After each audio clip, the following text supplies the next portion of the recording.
бародаре ки обуна ҳастанд дар ҳамин шабака, колокольчика нафисиро зер карда аввалин шуда наврҳои навиро тамошо кунед. аллоҳ аст.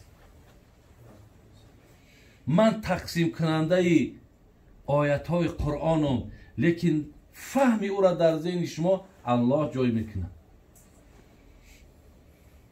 яъне маънои ин ӯ аст ки шумо ҳар як ҳадисеро, ҳар як оятеро, ҳар як қиссаеро вақте мешунавен, ира рафта бояд ки дар кампиракд ё дар духтарчаакд ё дар бачаакд мисол шинонда дар гирд вақте ки мешинен, як суҳбати исломӣ, як суҳбати динӣ бояд ки дар ҳамонҷа бошад.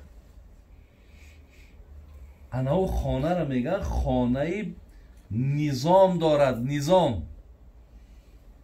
як бора ҳамин чиза пеши руд биёр ки шир аст вақте ки ту ҳамин хел дастархонда партофтанда ову нона хӯрдем, бигем бачама коли нахезен ку биё ки бишинем, ман як ҳадиса шунидам камра як маъно кунам, ё як қиссара ман пеши ҳамуно бугум, ё як тариқи мисол ҳамин ҳаёти динӣ бояд чӣ хел ҳаёт бошад, барои оно мисол гӯшзад кунам. барои чиро ман гуфтестам? зеро мегӯяд пайғамбари нозанинмон ки инналлоҳа соилун кулла роин. бинед, аллоҳи меҳрубон аз ҳар кадоми мо мепурсидааст аз ҳисоби ҳамон фарзандакое ки дар хона мо доштем. аз ҳар кадоми моро мепурсад. барои ҳамин бародарои азиз ва гиромӣ, хизмати дин ё истодагарӣ дар дин мушкил нест. ягон мушкилоте надорад.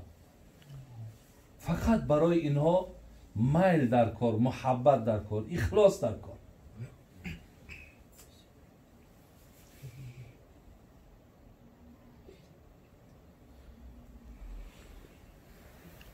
алҳол ки тӯй аст, бародарои азиз ва гиромӣ, ва ин додари мо иншоаллоҳ соҳиби як зиндагии мустақилона мешавад. моҳо ҳам дар ҳамин ҷо вазифа дорем ки бачаакомона, қатъи духтаракомон бояд аз масъулияти зандорию шавҳардорӣ бояд огоҳ кунем. мебинем ки бисёри ҳамин ташвишҳое ки имрӯз дар зиндагиае, мебинем ки мисол бисёри ҳамин ҷанҷолҳое ки дар хонаводагиае. барои чия намино? иллатшон чия? ҳама ҳамин иллаташ ҳамун аст, бародаро ва хеле падарои гиромӣ, ки мо фарзандора аз ҳаққи зандорӣ ё шавҳардорӣ огоҳ накардистем, ё онҳо бехабар мондагианд.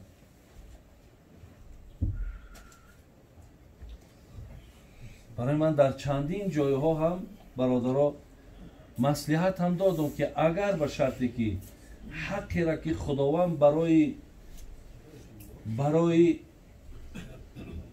зан ва ҳаққеро ки барои мард худо муайян кардааст, ҳар кадоми ҳамино агар ҳаққҳои худшона адо кунанд, аз худо умед аст ки ягон мушкилот дар зиндагии ино дохил намешавад. ҳаққҳоро бояд ки инҳо донанд. мо аз замони паямбар ба мардум гӯшзад мекунем ки мардҳо мерафтанд аз паямбари гиромӣ барои ҳаққи зандорӣ маслиҳат мегирифтанд. ё занҳо бошад пеши модаромон мерафтанд, маслиҳати барои шавҳардорӣ мегирифтанд. вале имрӯз бинед ҳамин чизҳо хеле бигем коста шидагие ки бачае ки зангир бошаву хоҳ ақаллан падараш давлат, ақли худаш нагира, падараш давлат кунад ки биё бачаам пеш фалонӣ як бора дар бораи ҳамин зандорӣ мақсад барои тия суҳбат кунад ки ту фақат зан мегирӣ. яке мабодое ки баъзе нофаҳмиҳо дар роҳбати бачаам ягон гапҳое мумкин бошад ки ба сабаби ин талоқ афта. یا شاید که مثال با یک میده ترین گپ‌ها جنجال شود که بعد ما چی میشیم در بین مثال اگه دنیا موندم تشویشه، آخرت موندم تشویشه.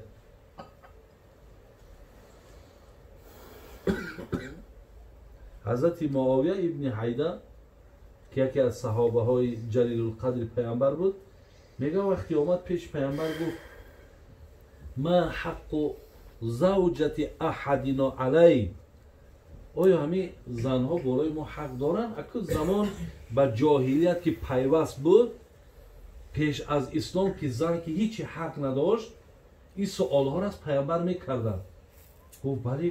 گفت چه حق داره؟ گفت ان تطعمها اذا طعمت. گفت همین تامینات نفقه زن به ذمتت، یعنی برای اونی که بچه من مقصد زن شد تامین کنه باید بچه من کار کنه، باید کار کنه، در خانه بیکار شیشتگی نباشه، زیرا بیکاری خودش یک سببی اما علت ویران شدن و تلاطم و نافهمی همون بیکاری خودی هم صغیره مای شکم بی او را میگه تامین کردن شد پیامبر میگه به ذمت های. کنی ما همین فرزنده را بینیم از عهده همین میبراین یا نمیبراین؟ این برادرای عزیز این سخن شما مقصد چی خیلی است؟ خیلی من هستواری دارم امکانیت دارم، نه این گفت روی نمیرود. برای آن که او آدم به قدر زندگی برسد، به قدر زن برسد، بین به قدر مثال فرزند برسد، همه اینا حتی به قدر پدر و مادرش رسیدن از همین وابستگی دارد که اگر خودش محنت کرده بیاره شکمی زن اسیر کنه.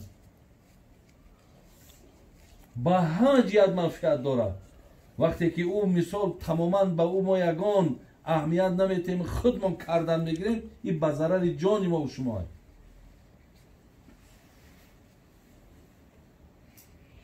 میگه و تکسوها اذا اکتسیت، معاویه گفت به این جانت خلاص نمیشود. لباس های زنم تأمینش به گردن تای، لباس هاش هم گفت خیلی تأمین میکنی.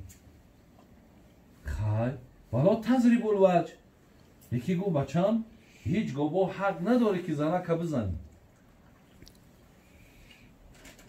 خود بینین هر کدام همی را اگر بینین در هر کدام همی اگر وقتی جای خود چه نیافت حتما نافهمی در زندگی هست.